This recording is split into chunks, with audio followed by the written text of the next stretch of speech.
Nous renforçons nos atouts. Nouvelle offensive dans la région de Koursk. La principale nouvelle de la fin de la semaine. Les militaires ukrainiens ont profité du moment où les Russes se regroupaient et retiraient les restes des Nord-Coréens fatigués.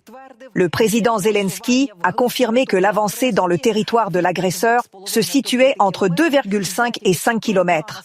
2 localités près de Tcherkassy-Konopelka, qui portent un joli nom ukrainien, ont été prises sous contrôle. C'est là que les forces armées ukrainiennes ont contourné les Russes, les coupant des principales forces à l'est. Avant cela, un important poste de commandement russe a été détruit à Koursk avec 20 officiers. Et c'est ainsi que nous avons célébré le semestre d'anniversaire du début de l'opération Koursk. Une percée qui a contrecarré les plans du Kremlin de capturer Kharkiv et Soumy et qui empêche les Russes de redéployer des parachutistes et des Marines dans la région de Donetsk depuis 6 mois. Là, au cours de la semaine dernière, l'ennemi a ralenti. C'est ce que constatent tous les experts. En fait, les principaux assauts sont concentrés dans la direction de Pokrovsk. Mais même là, comme l'ont écrit samedi des sources militaires russes, les forces armées ukrainiennes tentent de contre-attaquer.